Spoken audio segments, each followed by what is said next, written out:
There you go, Arsenal. You remember just a few weeks ago, they were fighting relegation and everyone was laughing at them. In fact, Manchester United fans were talking about they are running for the title. Fast forward to the 8th day of November 2021 and oh my, the tables have turned.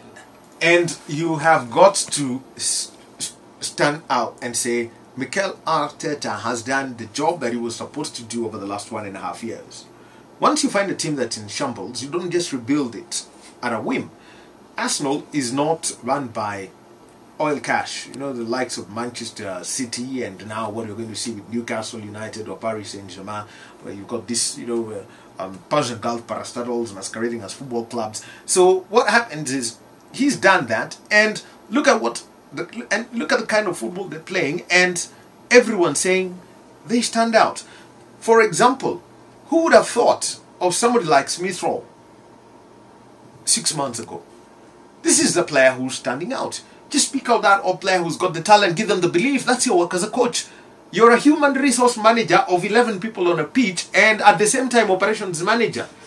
That's the difference between what I'll call continental Europe and England. That's why they use the term manager, and then you hear somebody's a first team coach.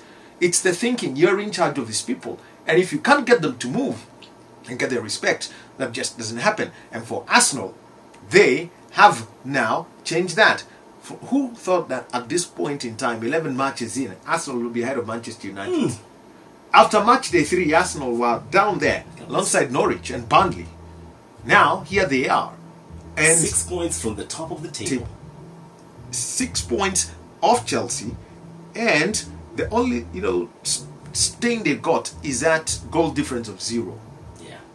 But when you look at the other sides that are up there, free scoring sides, Chelsea, Manchester City and Liverpool, then that makes the difference. But Arsenal, they've given a good account of themselves. We want to see that momentum back, and the stories of we'll do it next season may come to an end.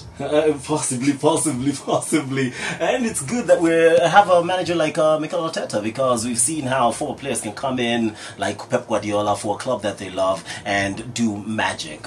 But he is secure his job, at least it seems so right now. Who's next to go? We've seen Spurs, Nuno Espirito gone, Norwich, Aston Villa. Who's the next one in your opinion? I think the next one to go should be Ole Gunnar Solskjaer. There we go. Ole Gunnar Solskjaer should go. You can't get that lucky. I mean, easy a cut. Paka 9 lives ikishaisha imeisha. Imeisha. Hey, this guy, unless he's I don't know what he is. I mean, the level of reincarnation and, you know, close mishaps he's got. We're running out of count, because at the moment, with the kind of squad that he has, we've got to ask: does he have the respect of the dressing room? That's a good question. I mean, you've got a squad that has got Bruno Fernandes. You've got Paul Pogba. You know, Paul Pogba, when he's playing for France, is not the same Pogba that is playing for Manchester United.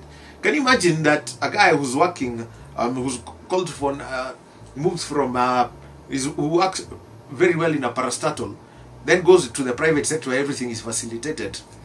It doesn't perform. What kind of guy is that? That is Paul Pogba for you. Then, so, I mean, at the end of the day, he's got to make this team click. The next guy out, I'll tell you, is going to be number 1. Already we've seen, Steve Bruce had to leave Newcastle after Moneybags came in. Dean Smith has left after Villa lost 5 in a row. Norwich lost the guy. So, I think the next one out is going to be Ole out.